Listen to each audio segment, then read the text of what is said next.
when we look at this, it's qualified plan money, it's retirement account assets that stay, not annuities that are defined benefit that disappear. It's equity in the house. If you're Frank Perdue, count up all your chickens. Whatever it is that you own, it's your wealth. So under 4 as a couple or a single person, no issues. 4 to 8 as a couple, pay attention if you're staying in Illinois. North of 8, then you have a Illinois death tax problem, not a federal. I'll field questions at the end. My goal was to kind of go through about 25 minutes or so and take some questions for 20, 30 minutes or 20 minutes, whatever people need, and then kind of wrap up because, I don't know, everybody's probably ready to do something else. Just saying. And we are in an Irish pub.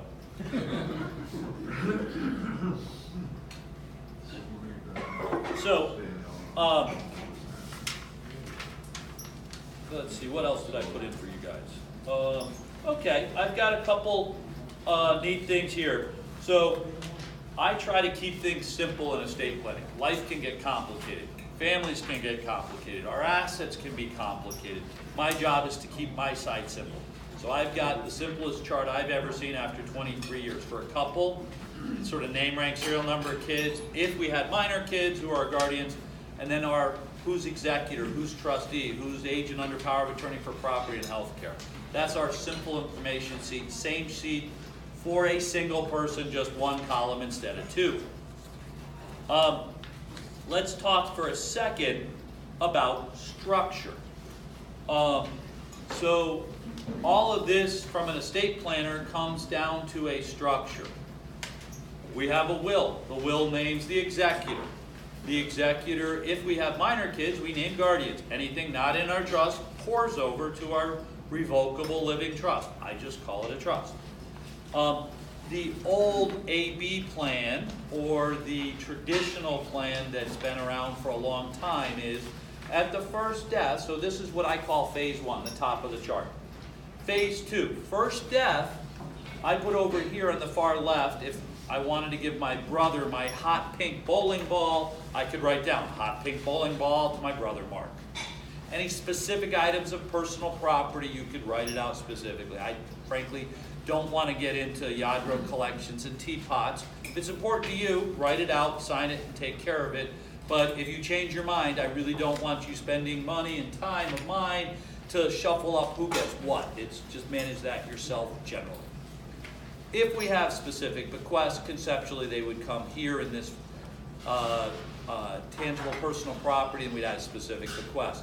The old one would say, put in my exemption amount here, and the balance over here that qualifies for the marital deduction. It forced the creation of this exemption trust. Made a lot of sense when, in 1995, when I started, I had a $600,000 exemption, and my wife did, and we've got kids. I got $1 million of term insurance. I'm going to hit that number pretty quickly. With the 4 million Illinois and the 11.2, I'll go 10 plus, the 11.2 federal, that's a really big exemption box. If my number wasn't that large, or I didn't choose to stay in Illinois, this might be more complicated than I need. But this was a lot of the old AB planning. So if you see in the top left, if you've got more than $6 or $7 million, I tend to lean this way. Just because of the tax planning. And then the very bottom of the chart, this is phase 3 after the second death. There's 2 ways that we can leave, or there's many ways, but 2 general ways we leave money to the kids. One is, hey, I've got 3 kids, so each of my kids, pretend I have $900,000 total, each of my kids gets $300 after my wife and I are gone. I'm not going to create a permanent, complicated trust to go on for a million years. They'll get a car and upgrade their bathroom and it's gone.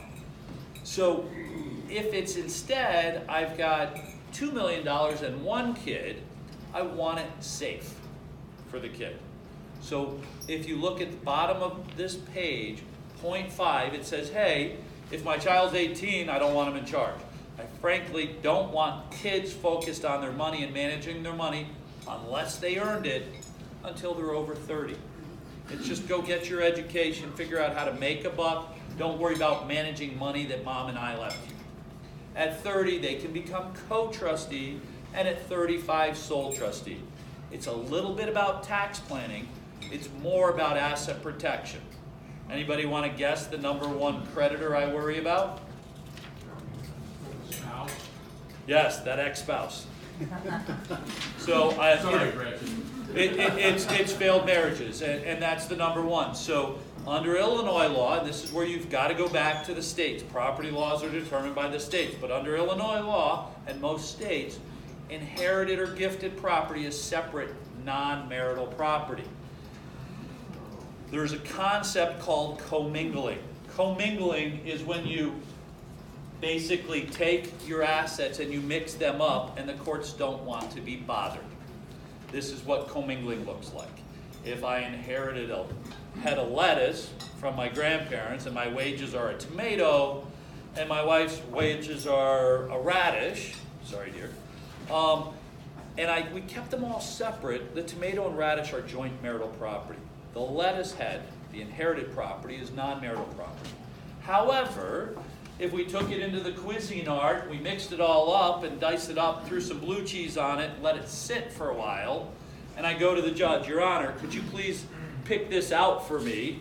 They're going to be like, yeah, boom, half. So this is a great way to help our kids keep the assets separate, non-marital. I generally permit, unless my client feels really strongly, the child at death to leave money to their spouse if they choose by will at death. If they do nothing, it goes to the grandkids. So this is what I would call the high net worth one in our term. I start to lean this way over $6 million. If it's that sort of less, and then the last chart, the middle part is just a little different. The top and the bottom are the same. Phase 1, phase 3, the same. That middle says, hey, Mike and Corleen each have I like this $3 million better than the $900,000. Each have $3 million, and if I pass, I leave it to my wife. And you're like, well, Mike, you just told me Illinois death taxes, but if we got $6 million and I could fly, I don't know that I'd wait for the next governor to go to jail. So maybe we change residence to another state. So if we're in another state, do I care about Illinois death tax? No. So I leave it here to my wife, and I give her the choice because I'll die first. I always make the guys die first, they promise. So if I die first, and it goes to my wife, she can say, I've got no tax issues, I'll just take all 6 and put it in my pocket. Or no, the grandkids are here in Illinois, I've got to disclaim, fancy legal way to say no thank you, $2 million, kicks it into the disclaimer trust because my wife, within 9 months of my death, chose to disclaim.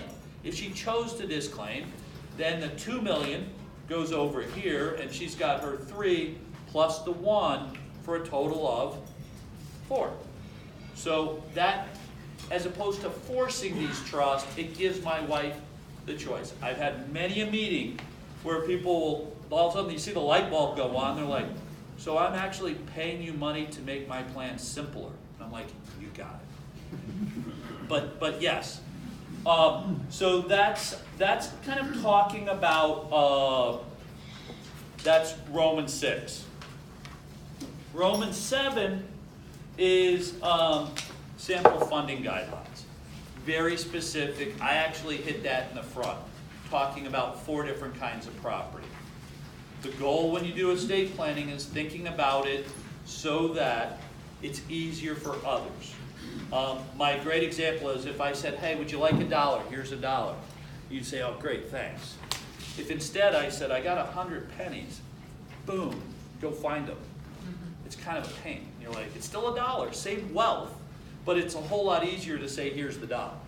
So funding, coordinating our assets, keeping things simple, makes it a heck of a lot easier for everybody else. Doesn't make it easier for you. I mean, when you really think about it, the part of estate planning that's for you is if I can't do it, the right person's doing it for me. That's very important. I've seen when the wrong person does it, and it's not always good. The second really important thing about estate planning is that it goes, the medical stuff, so that the right person's making the medical choices for you. So one of my favorite all-time TV shows was Breaking Bad. So I felt compelled to pay tribute to Breaking Bad. So they had a spin show called Better Call Saul. Right, so this one's called? Call Rose. Thank you.